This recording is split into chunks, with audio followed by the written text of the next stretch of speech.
In section 3.3 of this book, you guys have been learning about interest and loan and payments and all of this stuff. Here we have a section titled Benefits versus Bondage.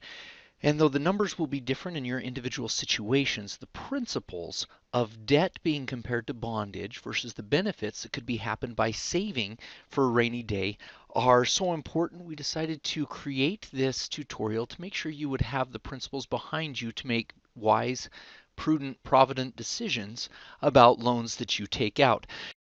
Since the beginnings of the church, the Lord has spoken on this matter of debt. To Martin Harris through Revelation, he said, "Pay the debt thou hast contracted with the printer. Release thyself from bondage." President Heber J. Grant spoke repeatedly on this matter from this pulpit. He said, "If there is any one thing that will bring peace and contentment into the human heart and into the family, it is to live within our means. And if there is any one thing that is grinding and discouraging and disheartening, it is to have debts and obligations that one cannot meet." So in this textbook, they talk about the interest paid on a car loan.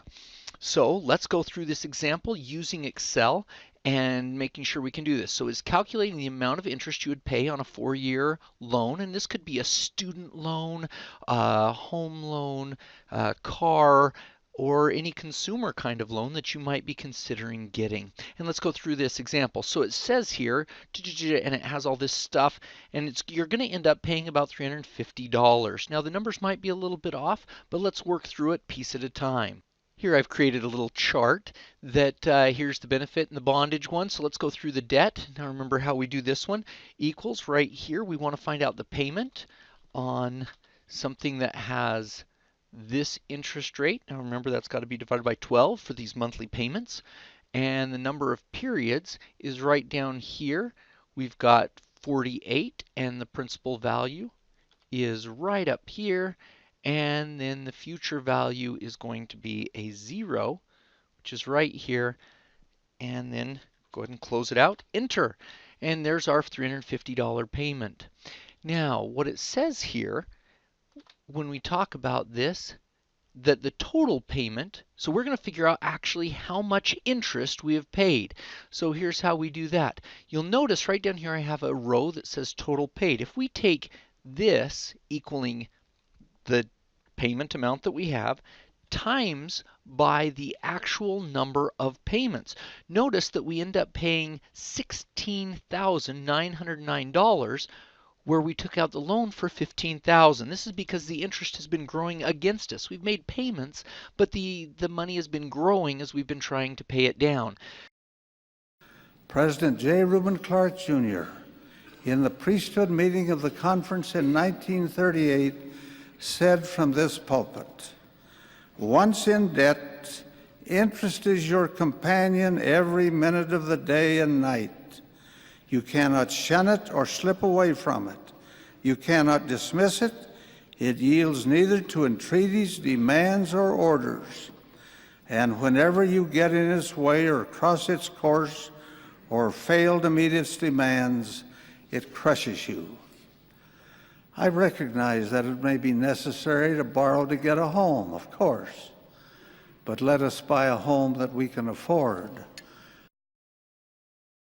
So if we take this guy right here and find out exactly how much interest we have by equals this plus that guy right there, notice that we are overall for that $15,000 school loan, car loan, home loan, whatever we had, we actually lost $1,900. Now, on the very next thing, so there we have the $1,900 that we eventually lost by paying the interest. Now, if you notice here, we can actually take that same amount of money, about $350, and put it in for 9 months at the same interest rate. Now, could you really get 6% savings? That's not important right now. Let's talk about the principle of what's going on. So if we were to take and end at $15,000 at a savings account, let's do this benefit. Starting at 0, see the payment should come out to be about $350 if we figured this ahead of time right. So equals the payment again on the rate, which is that divided by 12. Then the number of periods, which here we've got 39, and the principal value is 0. And the final value now is that we want $15,000 to come back to us.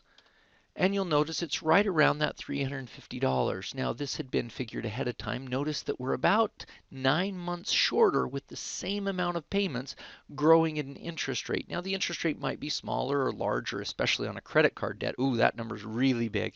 So it should average about out. So again, the total amount paid right here, we're going to say, ooh, we paid this much money for this amount of time. And that will calculate how much money we actually paid into it. 13,600. And so the interest that we gained, again, we're going to take what we paid in and what we got out. And if we add the negative number here, so this guy plus that guy, we actually gained this much money. So the overall advantage for these two, and I'm going to put it over here, is this is making this much money, and that is losing that much money in interest over the course of those 4 years, or shorter than that here. So if we were to take and say this guy, subtract this negative number here, we will actually get what is the financial difference between these two overall. And that's where we get the 3,286. Now, for those of you that have done it, this one we did just a little bit different payment. In this example, we actually did an exact 350. But you can see almost $3,300 as a financial advantage over saving up for that amount of time instead of paying interest for that amount of time. I urge you, brethren, to look to the condition of your finances. I urge you to be modest in your expenditures. Discipline yourselves in your purchases. Avoid debt to the extent possible. Pay off debt as quickly as you can, and free yourselves from bondage. This is a part of the temporal gospel in which we believe. May the Lord bless you, my beloved brethren, to set your houses in order. If you have paid your debts, if you have a reserve, even though it be small, then should storms howl about your head, you will have shelter for your wives and children and peace in your hearts. And here as we finish, let's hear Elder Robert D. Hales of the Quorum of the 12 Apostles illustrate and summarize how to make these prudent decisions and what kind of questions we need to ask ourselves. I have learned that the 3 most loving words are, I love you, and the 4 most caring words for those we love are, we can't afford it. After that, we had a serious, life-changing discussion about provident living, and both of us agreed that our money would be better spent in paying down our home mortgage and adding to our children's education fund. These 2 lessons are the essence of provident living. When faced with a choice to buy, consume, or engage in worldly things and activities, we all need to learn to say to one another, we can't afford it even though we wanted it, or we can afford it, but we don't need it, and we really don't even want it. Whenever we want to experience or possess something that will impact us or our resources, we may want to ask ourselves, is this benefit temporary, or will it have eternal value and significance? Truthfully answering these questions may help us avoid excessive debt and other addictive behavior.